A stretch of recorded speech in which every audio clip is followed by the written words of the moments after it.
Hi, and welcome to my channel. I have been haphazardly collecting watches for the last 30 years. I dug through, pulled them out, and I divided them into 5 categories. I'll review them, talk about them, and at the end, I'll pick my favorite from each category. So let's get started right now.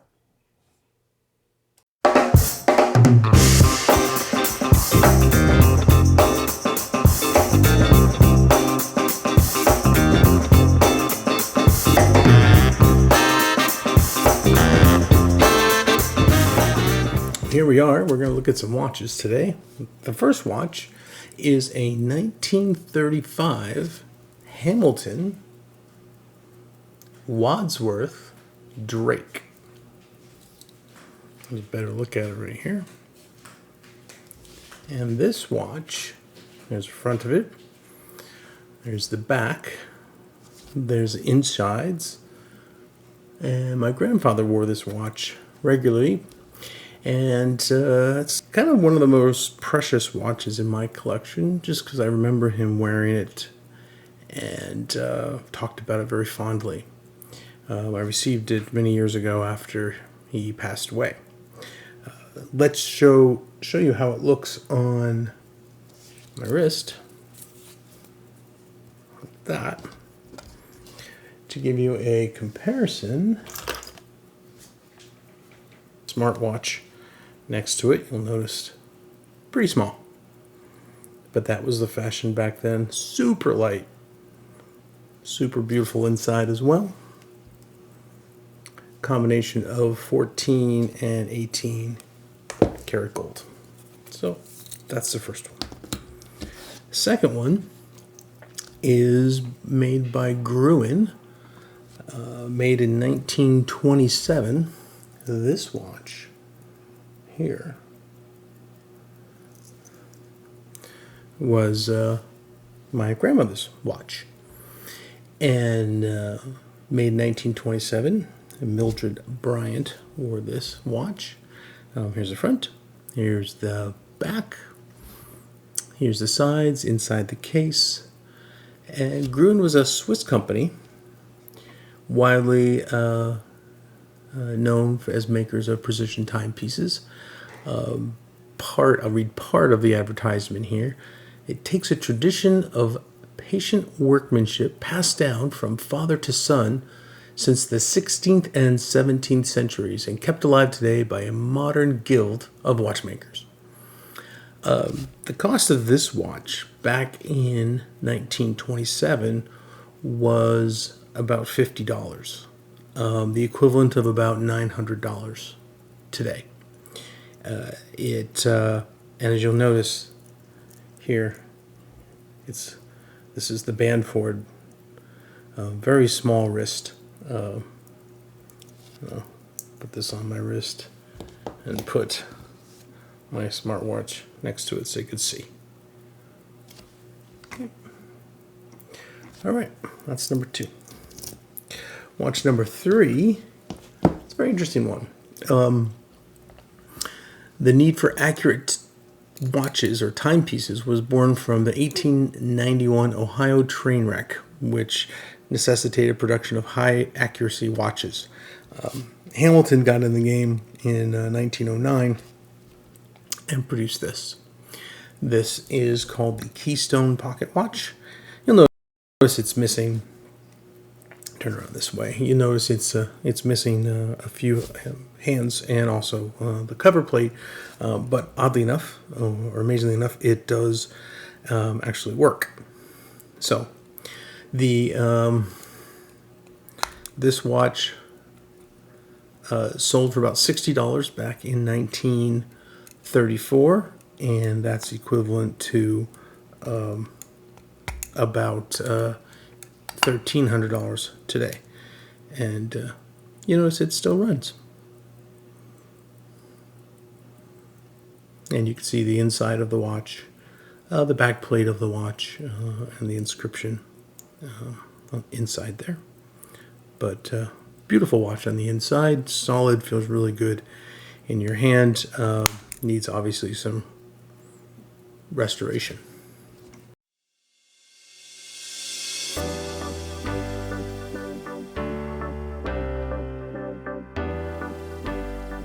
the next one here, this is an interesting one. It looks extremely period correct in terms of you got the strap included with it. It's gold. It's got a symbol of a train on it. Oops, sorry, go this way. Train on it. You pop it open, and it works fine. It runs great. It's called Futura, and this is a very seemingly rare watch. But as I did some more research on it and discovered a couple of things, and you'll see in these pictures of the front and the back, what I discovered was it takes batteries. Now, it's not a battery operated watch. The watch is mechanical. It's running here. I've taken the batteries out, but there's 2 batteries in it. Actually don't know what they do. It might be for a buzzer or something like that. So clearly this was not made in the early 1900s. So doing some more research and just sort of now looking at this more critically, it more than likely is a replica. Probably in the 80s or so is when this was created. And actually, if you look closely on the inside, you'll see that the insides are made in Hong Kong versus Switzerland or Germany or other places like that. Next watch is this is one my father wore, and this is a Jules Jurgensen watch, Denmark company with Switzerland timings inside, and probably around the 80s. But this is I've seen my dad wore this for years, and I remember it very fondly. The classic Speidel wristbands, very period correct, and you'll see there's the difference in the watch, but very classic watch. Okay, and the last one, which I believe was my grandfather's, actually, or my dad's. I can't actually remember which one, but it might be my grandfather's. This kind of looks like his style. This is just a Timex watch, probably bought in the 1980s, and not battery operated or anything, and it does this one work? I can't remember if this one works or not. Needs to be cleaned. And here's the insides as well.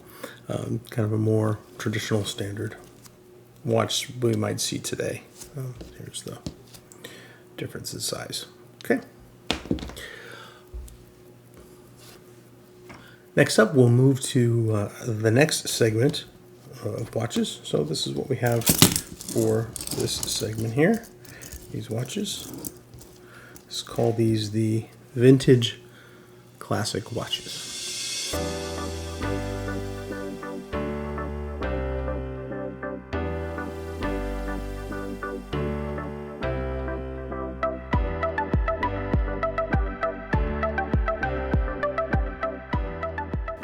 Now we move on to what I call the fashion watches. So this was a period of time, probably when I was in my early 20s, maybe up till my 30s, where I was looking for a nice, classy, almost gaudy watch in terms of my standards of what I would want to wear. And so I went about getting this next collection of watches. So I want to start with a watch that I picked up in Russia, and this one is called a Brand watch. And this one here I got while I was in Russia at a recruiting event. It has some nice Russian markings. The numbers, as you see, are in not Russian. So it wasn't that hard to read, but the watch is a Russian-made watch. I don't know too much more about it. Very nice piece. I wore this for a while. Nice conversation piece. So that's that watch. The next watch is Fossil, and this watch, really like this watch with the two-tone silver and gold. This really is a neat watch. Really liked wearing that. I thought it was very classy looking, very simple, and very nice. The next watch we have is, I think I bought this in an airport duty-free shop, but this one is from Redline. It is very large and does all sorts of interesting things. I still have the tag on it. I think I got excited about it, bought it, and brought it home. I think I put it on my wrist and said, "Oh, that's just too heavy." So that was interesting. The next watch is this one here. Yeah, this is the Padre watch. Pedre, I think it's the way it's called. All silver. Thought it was an interesting watch at some point, but very easy to read. I think the other noticed things about some of these watches were that the hands would glow in the dark when you turn out the lights, which I liked. The next one, which I thought was really, really a neat looking watch. This one is a Geneva watch. And notice that the control dials are on the top and bottom instead of on the side. And the last one is a Rolex, which what I mean by Rolex is I mean a fake Rolex that I bought in New York City on a trip there from a street vendor. How can you tell that it's not real Rolex? Well, I know it's not real, but there's a Rolex symbol that you can. There's a little R there. You can float that around. So clearly, it's not real. But I was attracted to the silver and gold touches on that. These watches cost anywhere from $20 to maybe a couple $100 when I bought them. And they all have something in common, which really I ended up not wearing them that long, is they're all super heavy. I moved into a period that I really like very light watches. So that's where we'll go to next, is my evolution into light, classy watches.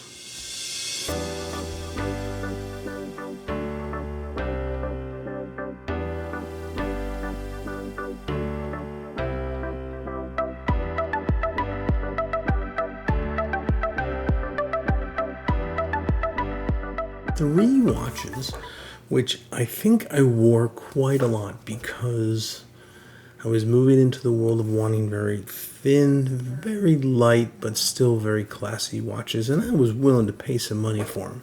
And the brand that caught my eye was Skagen, and they're from Denmark and Swiss company. And two things I'm like, here's the first one. This one here, look how thin that is. We'll show it to you here. Here's the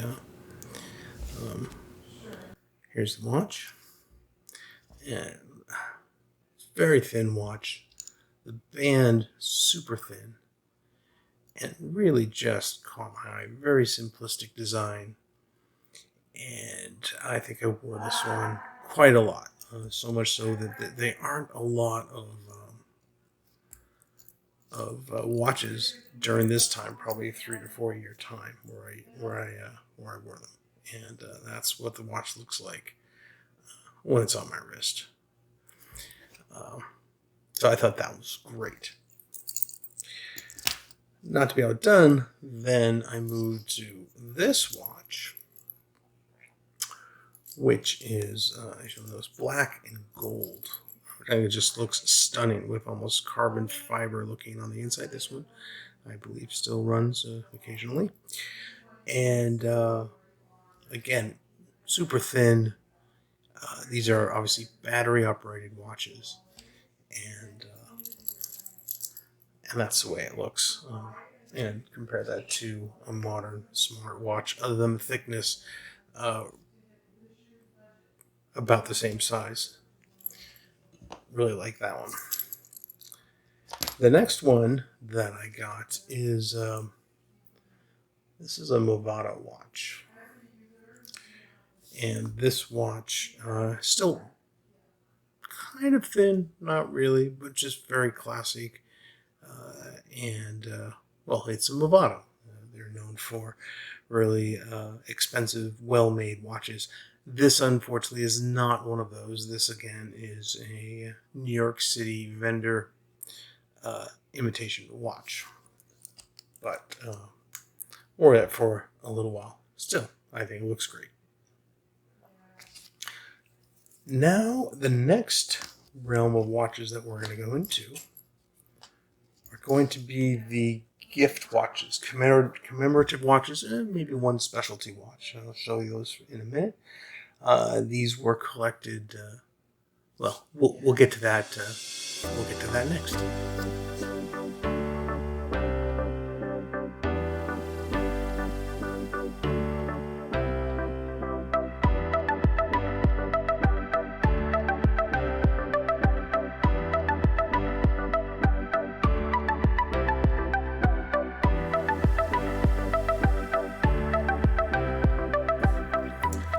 Okay, we've entered that time in the video where I'm going to talk about gift watches. So this is primarily going to be about one company. And this company, when I joined them in 1990, I just have to say gifts fell out of the sky. Along the way, some watches that came on my way, and maybe there's some that I've lost or given away along the way, but these are the ones that I found. So I joined in 1990, and Microsoft was founded in 1975 in Albuquerque, New Mexico. And I got, the year I joined, somewhere along that year, a 15-year Microsoft watch, just a simple battery-operated watch that is commemorating the 15 years of Microsoft's existence.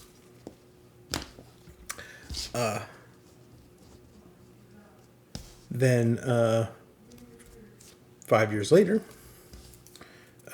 this one is a 20-year. A simple watch, but kind of fun. Actually have two of those.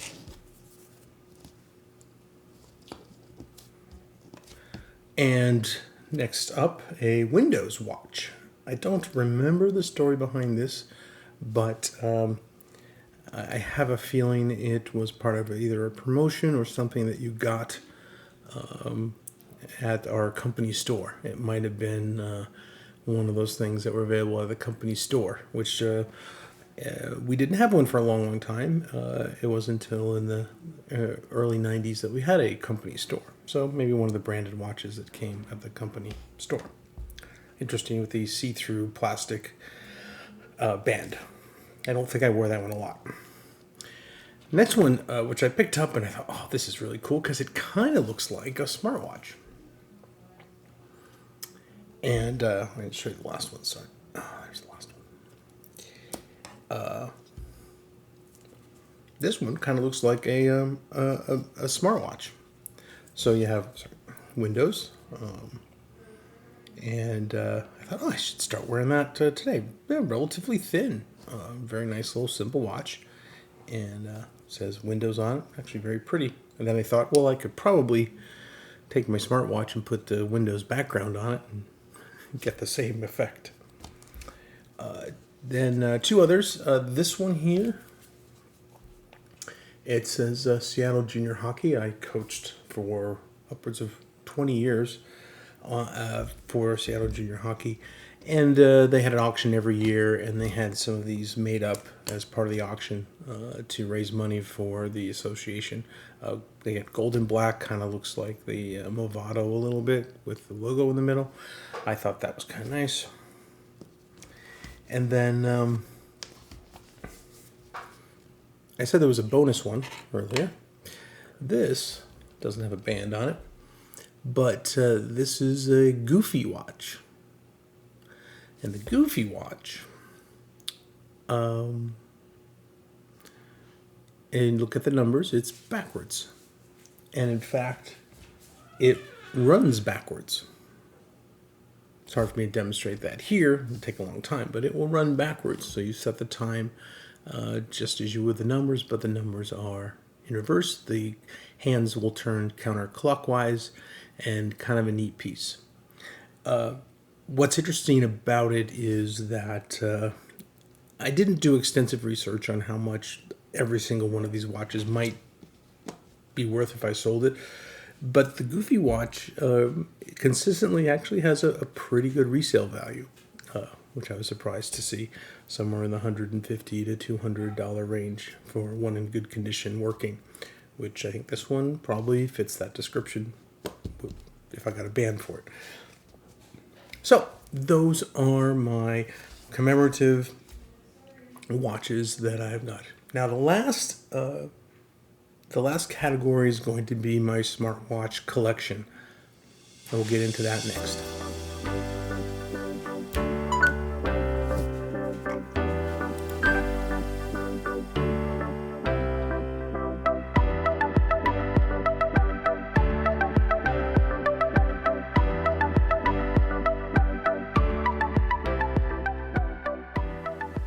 The Data Link watch was released in 1994. And it was a team up between Timex and Microsoft. And this allowed you to take your calendar that you had in Outlook, tasks that you had, and it allowed you to sync them with your watch and take them with you. And it did so by this little sensor here. You would hold it up to your CRT screen, and the CRT screen would flash a series of flashes that would transmit data to the watch. There was no physical connection. I don't even know if this works in today's LCD screens. I don't think so. Even if you had the software and the watch worked and this. But it was a marvel. You didn't have to open your laptop or leave your laptop. Many people didn't have a laptop, but you could get your calendar information, other data on this watch. It was a great watch. I absolutely loved it. It was so much fun. All right. Fitbit watches were always some of my favorite watches. These track steps, things like that, just what all smartwatches do. I began to find other brands. This one, I have another one here. These are by Amazfit. The reason I like this one, super light. The issues I really have with some of the smartwatches, is they want you to wear them 24/7 because they want to track your sleep, they want to track your steps, they want to track your heart rate and your food, everything. Well, over time, it gets uncomfortable. But a small watch like this actually is very easy to wear 24/7. A little bit thick. Amazfit has a really pretty watch. This one here is really nice and very, very relatively inexpensive with a good amount of features. Amazfit's a good brand. I tried some. This one is a not so good brand from China, I think, or from Japan or someplace. Just kind of an imitation watch. Very, very cheap, very interesting. They all run on various versions of Wear OS or something like that. Early versions of Samsung is a watch, the smartwatches years ago. You can guess what the issue of this with me was. It's very heavy, very bulky, very thick. The current one that I wear today is the latest the latest Samsung smartwatch. Not super thick, very light. But again, battery life is not great. Maybe you can squeeze a day out of it, maybe two. But then you have to charge it, so it's hard to wear 24/7.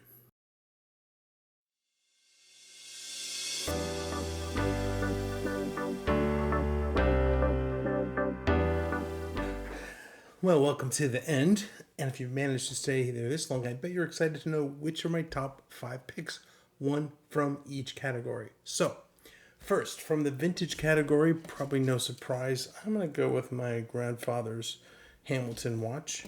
That is really special to me. I would take that in a second. From the modern and showy, I'm going to go with the Russian watch. I like that very much.